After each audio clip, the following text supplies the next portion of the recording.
The Second Crusade has failed, but its end will open the door to the Plantagenets, that brilliant, avaricious, rebellious, murderous family that will dominate the history of Western Europe for a century to come.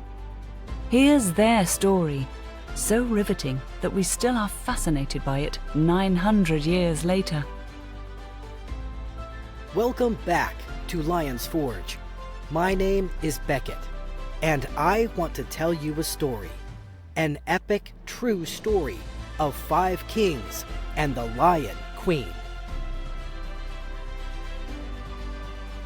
Season 2, Episode 14. The cubs will awaken and roar aloud. While Henry would swear for the rest of his life that he had never ordered Becket's death, there were widely circulated reports that Henry's court that Christmas season of love and peace was marked by Plantagenet tantrums over the disrespect visited upon his august person by the commoner Henry had transformed into a prince. An eyewitness to the murder, a monk named Edward Grimm, claimed that Henry had furiously shouted about feeding courtly layabouts, while his majesty was being treated with such shameful contempt by a low-born clerk. Henry Plantagenet was certainly well aware that a king's retainers, anxious for royal favor, can take even a drunken royal rant as a signal. King and archbishop had been publicly at war with each other for the better part of a decade by now. Whatever Henry said about Becket during alcohol-fueled Christmas feasting, and it's probably not true that he said, "Will no one rid me of this meddlesome priest?" wording that didn't appear until some 650 years later. Henry had to know that someone might decide to make his unhappy monarch happy. And we have clues that Henry did know it, since there is some evidence that he made a belated effort to have the knights stopped after they left his gates. If he did, the effort failed. He himself actually learned the macabre news of Thomas's death several days later.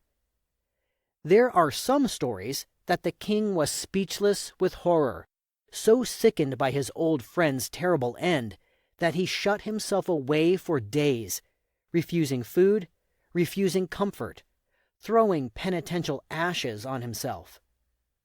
Long after it was over, he would tell people with evident emotion that the deaths of his own parents hadn't been as devastating.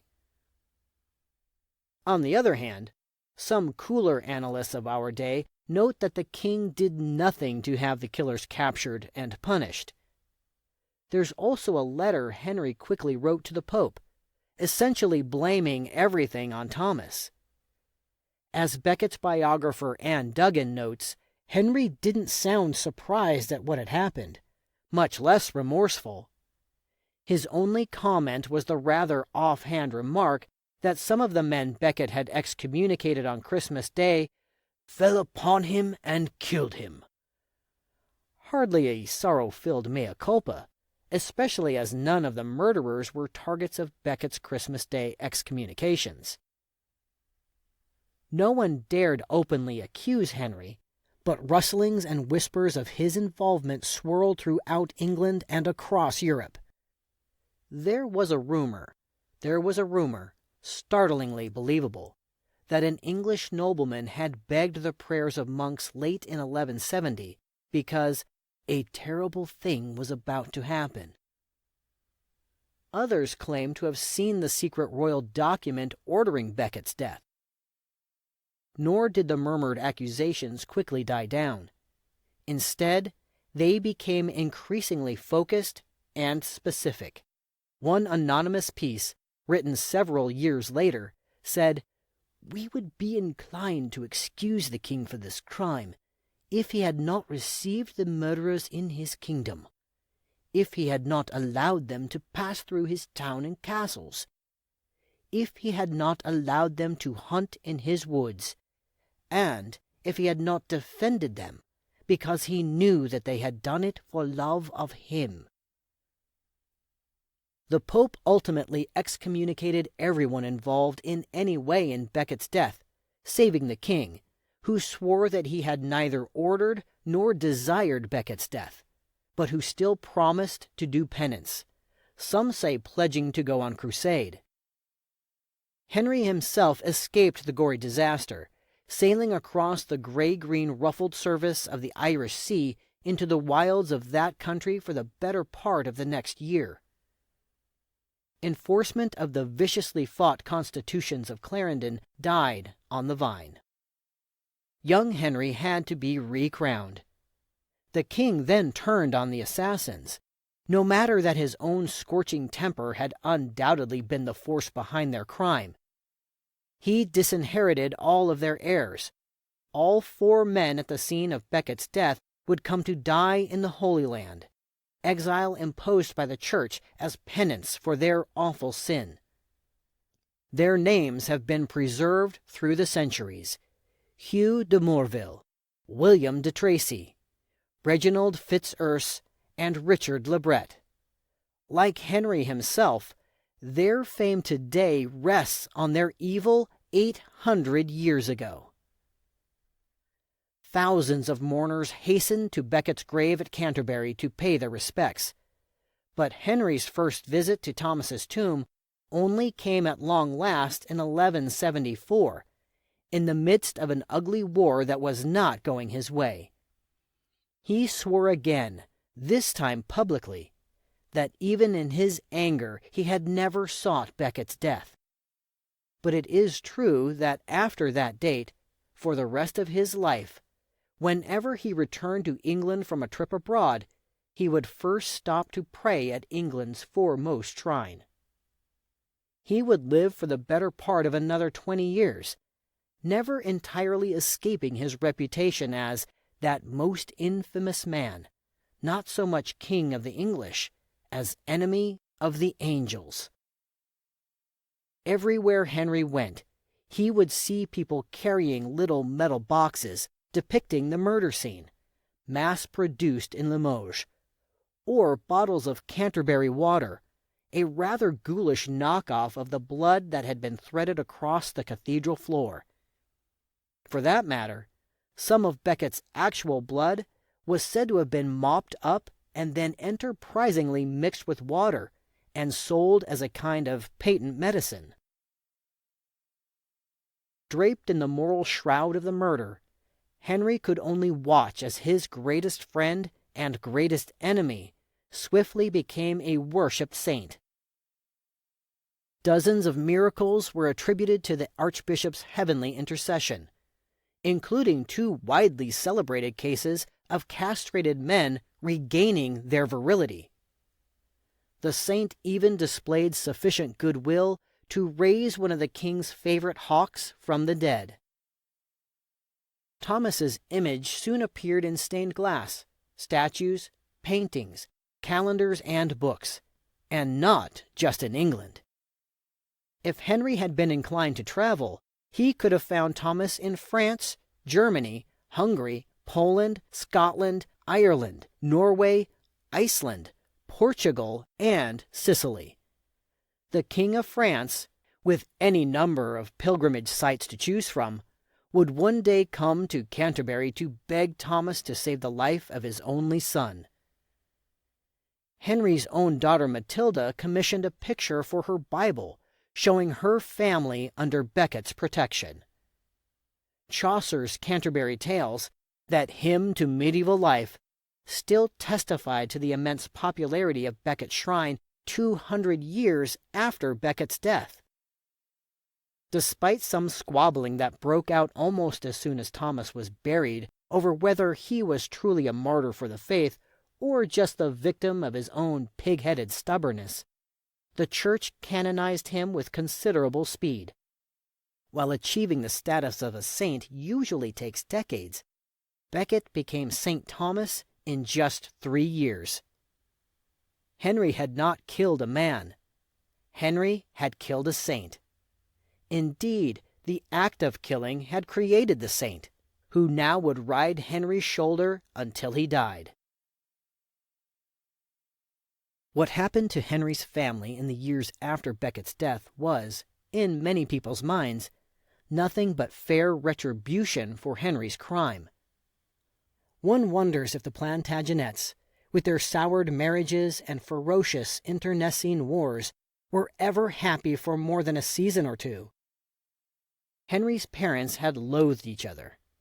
He had fought his own brother at sword point. Now his wife and sons were going down the same tortured road. By the time Becket died, the boys were no longer children. Young Henry was 15 the year of the murder, an adult in medieval eyes, recently consecrated king-in-waiting. He acted the part. According to chroniclers, he was already considered a notable knight, tall, muscular, and extremely handsome, witty and courteous, the image of his grandfather, Geoffrey le Bel. Many a young lady had to be desolate that as a mere child he had been married to Princess Marguerite of France. His father adored him, and he wasn't alone. Young Henry's combination of good looks, money, and royal heir apparent status gave him the affable charm that flows naturally from an enviable life. He was hospitable, extroverted, generous to a fault, fonder of his mother's refinements than his father's rough-hewn style. There are stories of his sharing his flask of wine on a hunt by pouring it out to flavor a spring, or of inviting every knight in Normandy named William to join him for Christmas dinner one year. He was also, as might be expected, absolutely full of himself. There's an old story that after his coronation at the age of 15, his father hosted a splendid banquet, stepping in to serve the main course to the new monarch himself. Henry made some humorous comment that it was certainly unusual to see a king waiting tables, to which young Henry drawled in response, "But it's not unusual to see the son of a count waiting upon the son of a king." His younger brother Richard, 13 that year, was Eleanor's instinctive favorite, just as young Henry was his father's.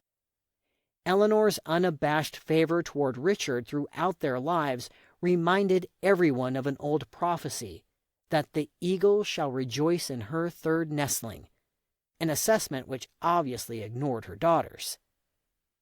Like his brother, Richard gave every promise of becoming a remarkable man. Tall, he seems to have been well over 6 feet when mature. Strong, handsome, athletic, and absolutely fearless. He had inherited much from each parent, this one, combining their mutual intelligence, energy, and daring. Spending most of his childhood in his mother's care, she would always call him Carissmum, my dearest, a term she never applied to any of her other offspring.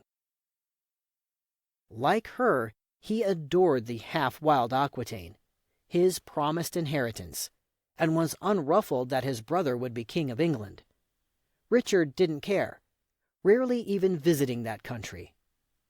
Looking back on it, Richard and his older brother probably should have traded their inheritances, creating a far better fit between individual temperament and dynastic success. The Aquitaine, like young Henry, was proud, lavish, in love with excitement, bored by obligation, hospitable, lazy, and intolerant of any reign. Its Lord Richard, regrettably for both sides, was quickly becoming a man who demanded obedience, was bored by ceremony, and seemed poised to become quite the tyrant, undiplomatic, incapable of compromise, and determined to be master. Gerald of Wales, never a fan of the Plantagenets, was of the opinion that Richard cared only for success reached by his own sword and stained with his opponent's blood. There's a story from his crusade, the Third, that he got into it with a French knight named William de Bars during an impromptu jousting match, which quickly turned from a casual sporting contest into a belligerent, knock-down, drag-out fight that Richard wasn't winning. He yelled at anyone who tried to calm things down and bellowed a curse at Bars, I will be an enemy to thee and thine forever." Rather like his hot-headed father, the man held grudges that he simply wasn't about to let go. He was, in short, exactly the kind of ruler most likely to provoke rebellion from Aquitanian lords, as delighted to strap on swords and call in their archers as he was. For the better part of his life as a Plantagenet prince, Richard fought battle after battle across this jewel of the family empire, sometimes supported by his older brother, sometimes by his father, sometimes by no one at all. The chaos, the heart-pounding excitement, the live-or-die luck that ruled every battlefield was what he most wanted from life. It didn't seem to matter to him whether he earned men's esteem and loyalty. He was perfectly happy forcing them to fear him. Just a year younger than Richard, Geoffrey had the misfortune of being the classic middle child, crammed into the center of that brawling, squalling crowd of Plantagenet kiddies, neither prized oldest nor lovable new baby. Even his name seemed a hand-me-down, considering that he had an illegitimate half-brother with the very same name, who was raised in the same household. Geoffrey had the family's physical presence, intelligence, energy, and stamina, but he lived in the shade cast by the bigger boys. His inheritance, Brittany, was a restless, lawless sideshow among the more lavish Plantagenet holdings. Apparently, life in Brittany was not something people aspired to. Centuries later, a critic of the French government of the day feared that if he were too outspoken, he'd be sent to rot in the depths of Brittany. One wonders what would have become of a Geoffrey given more favorable ground, but he didn't get it. What he got was a lifelong rivalry with his more valued older brothers, and an apparent lifelong fascination with intrigue, stealth, insinuation, the secret pilfering of things that belonged to others. He demonstrated no love for either parent, or, for that matter, for mankind in general, growing instead into a sour, clever prince who seemed happiest masterminding plots or looting churches. There were 4 more Plantagenets nesting in that crowded family tree. Matilda, the eldest daughter, age 14, had been married for 2 years by now to Henry the Lion of Saxony. They had not yet had a child. The little girls, Eleanor and Joan, were 8 and 5. Baby John was barely 3. All of these later offspring were of little consequence compared to young Henry and Richard. Nothing but girls and an apparently unnecessary baby boy. By 1170, this family was about to fracture under its many pressures, beginning with those which harried their personal lives like perpetual thunderstorms. The father had a murderous temper, an outsized ego, was careless about where he slept, and was rarely home. The status of the oldest sons had been dramatically upgraded, with consequences yet to play out. There was the perpetual strain of war with rebellious vassals, who considered themselves bullied into armed rebellion as Henry swept more and more control into his own hands. Looming over all was the Becket disaster. Nor does it take much imagination to parse out what had to be Eleanor's irritated boredom with an official life that by now contained little more of interest than it had with Louis Capet. Days back in the Aquitaine might be entirely delightful, but she had once been Henry's imperial regent, as well as his desired bedmate. Now, in her mid-40s, she was a married queen who lived her life without her husband, his infatuated liaison with Rosamund Clifford public knowledge, even among the least well-informed. At Eleanor's age, Henry's mother Matilda had already been widowed twice, and long finished with child-rearing. She had seen fit to retire to her lands and do good works. Henry may have prayed that his estranged wife would take the same modest path, but Eleanor was still married to a living king, still a queen and a duchess, mother of a newly made young king, mother of princes. This woman was not about to leave her world. Yet Henry had stupidly turned from her, preferring women half her age with a fraction of her intelligence, energy, and ability. Aside from Christmas and Easter courts, she rarely saw her husband from the time John was born. Eleanor and Henry were undoubtedly two of the most famous people of the day, except for the Pope, Thomas Becket, and maybe the King of France. It would be hard to say who might be their equals. Sensational notoriety breeds curiosity, and curiosity searches out ways to satisfy itself.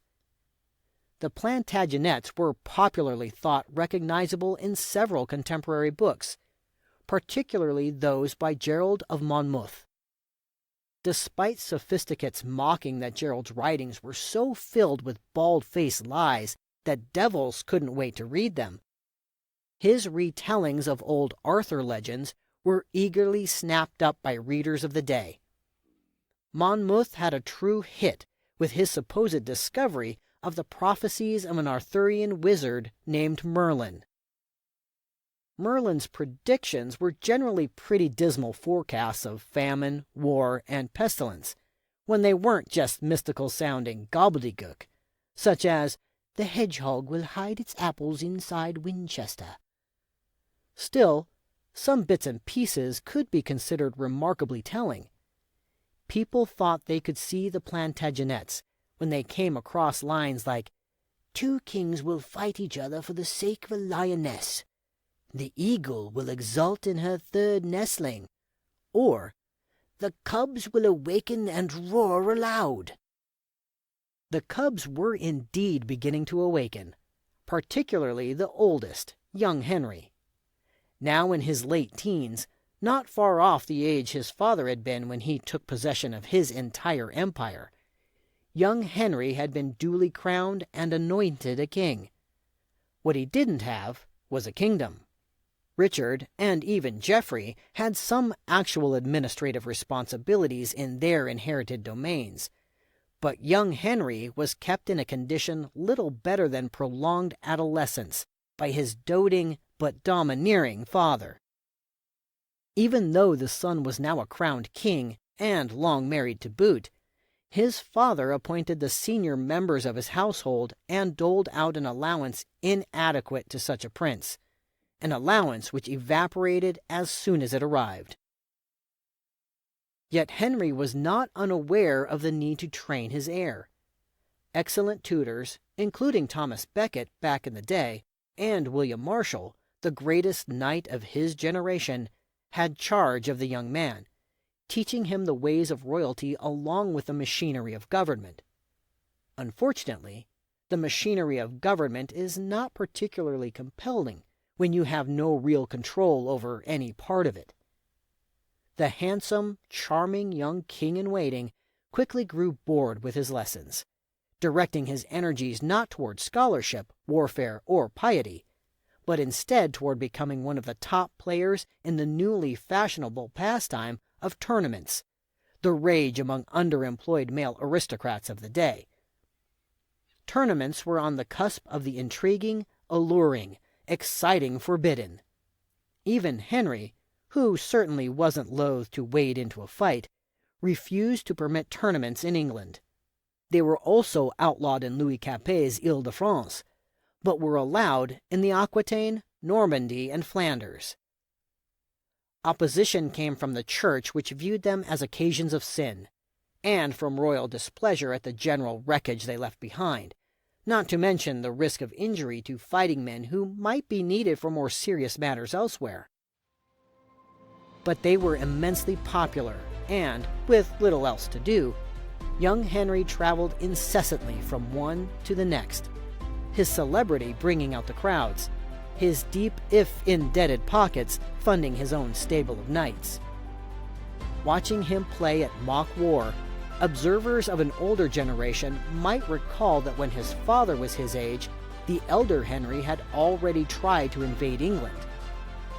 Of course, the elder Henry had also had Geoffrey le Bel for a parent, a man who gave Normandy up to his son when that son was only 16.